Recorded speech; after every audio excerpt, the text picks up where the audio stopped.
You've been requesting it, and there we have it, the Fossil Gen 6 versus the Samsung Galaxy Watch 4. Now, with these two watches, you can not only text and call friends right from your wrist, you have onboard GPS, you have Spotify and offline music without your phone, but you can also start all kinds of activities and track all of your health stats.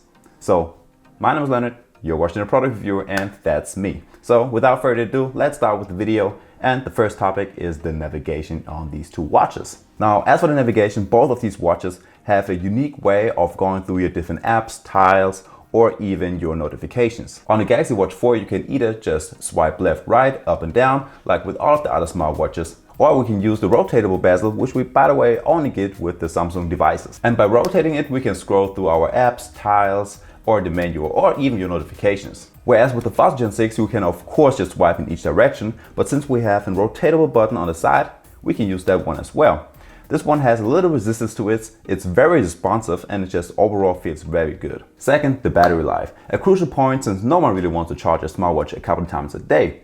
Now, these two smartwatches really haven't changed that much from the previous models, the Samsung Galaxy Watch 3 or the Fossil Gen 5. Even though I would say that the Fossil Gen 6 lasts a little bit more than a day, I would say like a day and a few hours, and the Galaxy Watch 4 lasts a little bit less than a day. Now, if you don't want to charge your smartwatch every day, you might find it useful that these two watches have a power saving mode as well. For Gen 6, it would be the extended mode and the time only mode, which bumps up your battery life a few days and a little bit more. And the Galaxy Watch 4 has the power saving mode, which gives you a few more hours at best, and the watch only mode. Now, Gen 6 has two more little cool features with which you can customize your battery life. So you can turn on or off certain features, and you can tell the watch to automatically switch into the extended mode once your battery life drops below 10%, which is a pretty cool feature in my opinion. So much for the battery life and navigation on these two watches. But how about all of the sport modes, or rather the accuracy of the GPS and the health tracking? So let's start with the GPS. And I don't really have big complaints about them. Both the Gen 6 and the Galaxy Watch 4 are pretty accurate when you're walking in the park, but as soon as you come close to buildings, the lines on the map get a little wonky, and you start walking inside the houses, but overall not that bad though. Now, as for the heartbeat, this time I couldn't go for runs like I always did since I twisted my ankle the other day. So what did I do? I did some muscle workouts and a quick dirty Pamela Reif ab workout. And boy, I never cursed that much. But anyways, I compared these two watches with my Polar H10 chest band since it's like the gold standard for heart rate tracking. And the Gen 6 wasn't on point, but it did a lot better than the Samsung Galaxy Watch 4. The average heartbeat was on and off by like 2 beats on the Fossil Gen 6 and the maximum a little bit on the lower side with 4 beats below. Whereas the Galaxy Watch 4 gave me a maximum of 117 and an average of 96, which is quite a bit off in my opinion. On all of my strength trainings, these two watches were quite a bit off when I was comparing them to my H10 chest band. So these two watches really aren't that reliable when it comes to the heartbeat. Now, if you guys want to see me suffer from a Pamela Reif workout, just give this video 1,000 likes up. Also, don't forget to subscribe to my channel if you're new and click the notification bell so you never miss out on any new content. And now back to the video. The SpO2 measurements of both of these watches are about the same, and only the sleep tracking varies a little bit on the Samsung Galaxy Watch 4. The Galaxy Watch 4 gives you a long sleep duration even though if you're awake or in that I'm awake but half asleep situation. Let's get to some specs, and here's why a lot of people tend to take the Galaxy Watch 4 over the Fossil Gen 6. Now, the Galaxy Watch 4 is already operating on the Wear OS 3.0, whereas the Fossil Gen 6 is still operating on the older version of it, and it's not getting updated until sometime in 2022. Okay, now let's get to some specs of the Fossil Gen 6 first. This one has a 1.28-inch AMOLED touch display with a resolution of 416 by 416 pixels.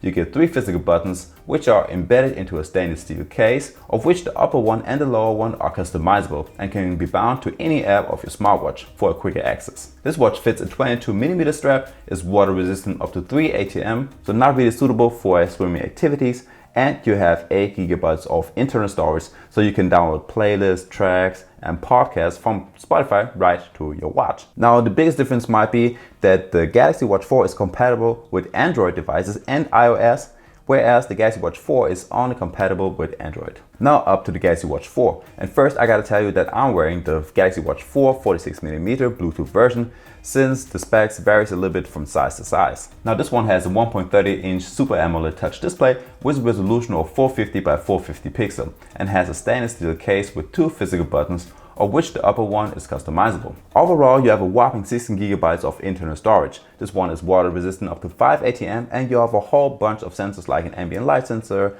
gyro, barometer, accelerometer, and a lot more.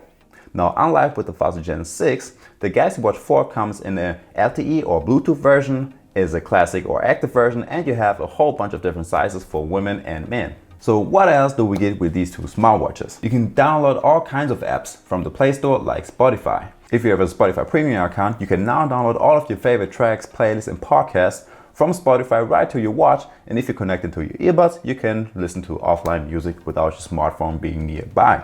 Now, both of these watches also have a Google Voice Assistant, you have NFC payment, and you get customizable watch faces. On the Fossil Gen 6 and the Galaxy Watch 4, you can receive all kinds of notifications from just about every app that you have on your smartphone, like Instagram, Snapchat, WhatsApp, Facebook. You get emails and even missed calls.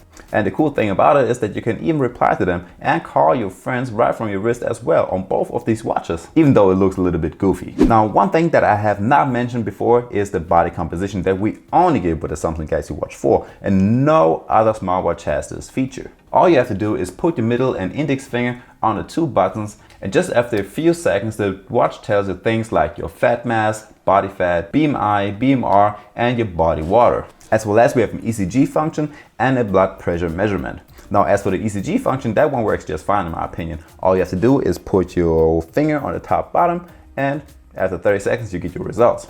Now, as for the blood pressure measurement, I'm not a big fan of, as you need a real blood pressure gadget first in order to configure your Galaxy Watch 4. Now folks, that's already it for the video. If you like that, leave a like and subscribe to my channel. And if you want to know more about some tricks, tips, and hidden features about either of these two watches, just click one of these videos. And with that being said, see you next time. Peace.